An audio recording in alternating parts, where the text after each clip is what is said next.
तो चलिए दोस्तों, आज हम लोग वर्ब पढ़ते हैं। वर्ब यानी क्रिया। वर्ब मीन्स होती है क्रिया। इसकी परिभाषा पर ज़रा ध्यान दिया जाए। डेफिनीशन क्या है इसकी, ज़रा देखिए। जिस शब्द से किसी कार्य के करने या होने का पता चलता है उसे क्रिया कहते हैं। जिस शब्द से किसी कार्य के करने या होने का पता चलता है उसे क्रिया कहते हैं। अंग्रेजी में इसकी परिभाषा है, a verb is a word which denotes an action, position, relation और a state of being. A verb is a word, क्रिया एक ऐसा शब्द है विच डिनोट्स, जो इंगित करता है क्या, एन एक्शन, कार्य, यानी कार्य होने का डिनोट इंगित करता है, निर्देश देता है। पोजीशन, पोजीशन मतलब स्थिति, रिलेशन संबंध और स्टेट ऑफ बीइंग मतलब होने की दशा। ठीक है, इस तरीके से ये चीज़ें जो प्रदर्शित करता है तो ऐसे शब्दों को क्या कहते हैं हम, वर्ब यानी क्रिया कहते हैं। क्या कहते हैं, वर्ब कहते हैं, क्रिया कहते हैं। उदाहरण के रूप में देखिए, जैसे लाफ, लाफ मीन्स हंसना। ईट, ईट मीन्स खाना। गो, गो मीन्स जाना। प्ले, प्ले मीन्स खेलना। रन, रन मीन्स दौड़ना। खाना पीना, सोना उठना बैठना, लिखना पढ़ना, ये सब जो शब्द आ रहे हैं वो क्या हैं, क्रिया हैं, क्रिया के उदाहरण हैं। अब काइंड्स ऑफ वर्ब, क्रिया के प्रकार, इस पर चर्चा करें। क्रिया कितने प्रकार की होती है, क्रिया 4 प्रकार की होती है। देखिए इसमें 4 प्रकार दिया गया है, तो चारों प्रकार का बारी बारी से हम लोग स्टडी करेंगे, अध्ययन करेंगे।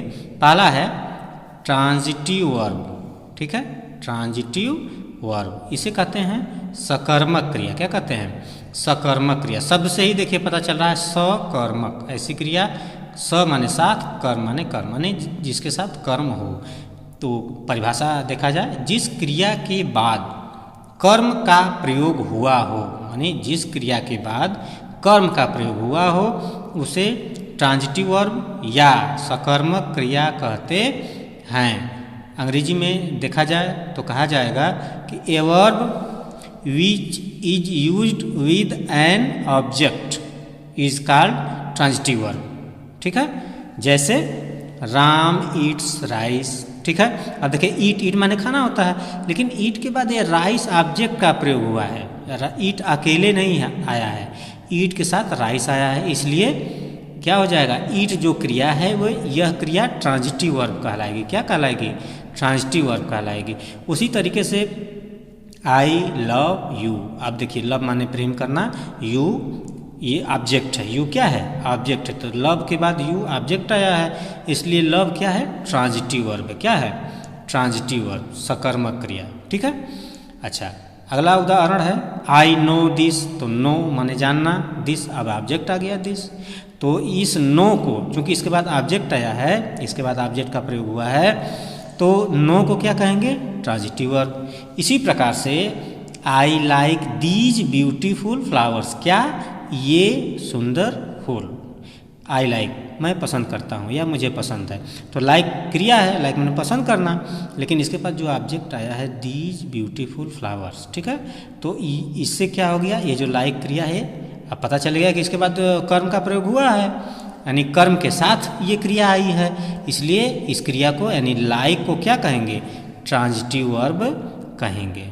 ठीक है, अगला है हमारा, देखिए अगला है intransitive verb. Intransitive verb means अकर्मक क्रिया। दूसरा है इंट्रांजिटिव वर्ब, इसे कहते हैं अकर्मक क्रिया, अकर्मक क्रिया। ठीक है, इंट्रांजिटिव वर्ब, इसकी परिभाषा देख लीजिए, जिस क्रिया के बाद कर्म का प्रयोग न हुआ हो उसे अकर्मक क्रिया इंट्रांजिटिव वर्ब कहते हैं। A verb which is not used with an object is called intransitive verb। ठीक है, जिसका प्रयोग कर्म के साथ न हुआ हो, यानी जिसके बाद कर्म न आया हो, जो अकेले क्रिया प्रयुक्त हुई हो, ठीक है ना, उसको क्या कहेंगे, इंट्रांजिटिव वर्ब। जैसे आई स्लीप, मैं सोता हूँ। अब स्लीप जो क्रिया आई है यह अकेले आई है, इस स्लीप क्रिया के बाद कोई कर्म कुछ भी नहीं आया है,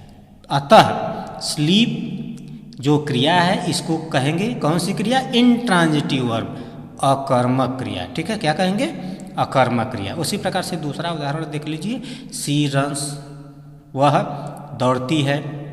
अब रन के बाद कोई ऑब्जेक्ट नहीं आया है, इसलिए यह भी इंट्रांजिटिव वर्ब है। ही ईट्स, अब ईट के माने खाना, लेकिन ईट के बाद कोई ऑब्जेक्ट आया नहीं है, इसलिए ईट को क्या कहेंगे, इंट्रांजिटिव वर्ब कहेंगे। ठीक है, अगला देखिए, तीसरा है लिंकिंग वर्ब। क्या है, लिंकिंग वर्ब। इसे कहते हैं संयोजक क्रिया। क्या कहते हैं, संयोजक क्रिया। कनेक्टिव वर्ब इसको बोल सकते हैं, ये जोड़ने का काम करता है। लेकिन देखिए किसको जोड़ता है, जरा ये भी देख लिया जाए। परिभाषा है, वह क्रिया जो कर्ता को उस विशेषता या संज्ञा से जोड़ती है जिसका वह वर्णन करती है। यानी वह क्रिया जो कर्ता को उस विशेषता या संज्ञा से जोड़ती है जिसका वह वर्णन करती है, संयोजक क्रिया या कनेक्टिव वर्ब या लिंकिंग वर्ब कहलाती है। उदाहरण के रूप में देख लिया जाए, जैसे सीता इज ब्यूटीफुल। अब यहाँ देखिए, ब्यूटीफुल माने सुंदर। सुंदर क्या है, विशेषता। किसकी विशेषता है, सीता की। ठीक है, तो सीता क्या है, सब्जेक्ट है, कर्ता है।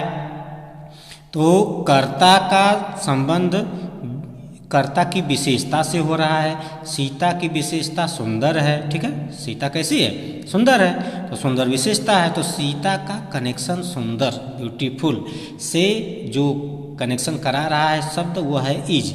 इसी इज को क्या कहेंगे, लिंकिंग वर्ब। क्या कहेंगे, लिंकिंग वर्ब। दूसरा है सी इज फेयर। दूसरा उदाहरण देख लीजिए, सी इज फेयर, वह गोरी है। तो फेयर माने विशेषता हो गई, किसकी, सी की। तो सी का फेयर के साथ कनेक्शन क्या है, माने कनेक्शन जो जोड़ रहा है वो इज है। ठीक है ना, तो इज को क्या कहेंगे, लिंकिंग वर्ब। ठीक है, next, I am a student. मैं एक विद्यार्थी हूँ। तो मैं एक विद्यार्थी हूँ। अब देखिए यहाँ पे विशेषता थी, यहाँ पे क्या है, स्टूडेंट नाउन है, आई सब्जेक्ट, ये प्रोनाउन है। तो सब्जेक्ट का नाउन से संबंध कौन बता रहा है, एम। कौन बता रहा है, एम। तो इसलिए एम को क्या कहेंगे, लिंकिंग वर्ब। ठीक है, अगला उदाहरण आपको बता दें, चौथा किसका, क्रिया का चौथा उदाहरण है। चौथा प्रकार ऑक्सिलियरी वर्ब, सहायक क्रिया। क्या है, ये सहायक क्रिया है। सहायक क्रिया किसे कहते हैं, जरा इसको देख लिया जाए। वह क्रिया जो वाक्य बनाने में मुख्य क्रिया की सहायता करती है। वह क्रिया जो वाक्य बनाने में मुख्य क्रिया की क्या करती है, सहायता करती है। तो ऐसी क्रिया को हम क्या कहते हैं, सहायक क्रिया कहते हैं, या वह क्रिया सहायक क्रिया कहलाती है। ठीक है, जो मुख्य क्रिया की मदद करती है। जैसे सी विल गो होम। अब देखिए इसमें दो क्रिया है, एक विल और दूसरी गो। ये गो मुख्य क्रिया है और इसकी मदद कर रही है, वाक्य बनाने में मदद कौन कर रही है, ये विल। विल गो की मदद कर रहा है। ठीक है, तो विल को क्या कहेंगे, ऑक्सिलियरी वर्ब। क्या कहेंगे, ऑक्सिलियरी वर्ब या हेल्पिंग वर्ब। विल को हेल्पिंग वर्ब भी कहेंगे, ऑक्सिलियरी वर्ब भी कहेंगे। और गो क्या हो जाएगी, मेन वर्ब। ठीक है, वाक्य में प्रयोग के आधार पर क्रिया दो प्रकार का बताया गया है, एक सहायक क्रिया और एक मुख्य क्रिया। तो मुख्य क्रिया गो हो गई और सहायक क्रिया विल हो गई। तो सी विल गो होम, गो मुख्य क्रिया, विल सहायक क्रिया, ऑक्सिलियरी वर्ब या हेल्पिंग वर्ब। दूसरा उदाहरण है आई एम रीडिंग नावल। अब देखिए, रीड मुख्य क्रिया है और एम सहायक क्रिया या ऑक्सिलियरी वर्ब कह सकते हैं या हेल्पिंग वर्ब कह सकते हैं। ठीक है, next, he was eating Apple. तो यहाँ ईट मुख्य क्रिया है, आवाज क्या है, सहायक क्रिया, ऑक्सिलियरी वर्ब या हेल्पिंग वर्ब। तो ईट मुख्य क्रिया के साथ इसका प्रयोग हुआ है, इसलिए वाज को क्या कहेंगे, ऑक्सिलियरी वर्ब कहेंगे। अगला उदाहरण है Sita has done her work. तो देखिए सीता, इसके बाद has done, done do D done, do माने करना, तो डन माने कर चुका है। Sita has done her work, Sita अपना काम कर चुकी है। ठीक है, डन माने कर लेना, करना, डू माने करना, डू सी का थर्ड फॉर्म डन है। ठीक है, Sita has done her work, Sita अपना काम कर चुकी है। तो हैज़ क्या है, सहायक क्रिया है। किसकी सहायता कर रही है? डू की। डू का थर्ड फॉर्म डन है, तो डन की सहायता कर रही है ये क्रिया हैज। इसी हैज को क्या कहेंगे? ऑक्सिलरी वर्ब कहेंगे। क्या कहेंगे? ऑक्सिलरी वर्ब कहेंगे।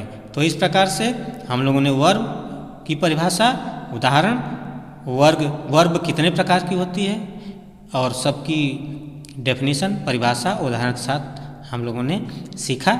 आशा है आप लोगों को समझ में आया होगा। ठीक है।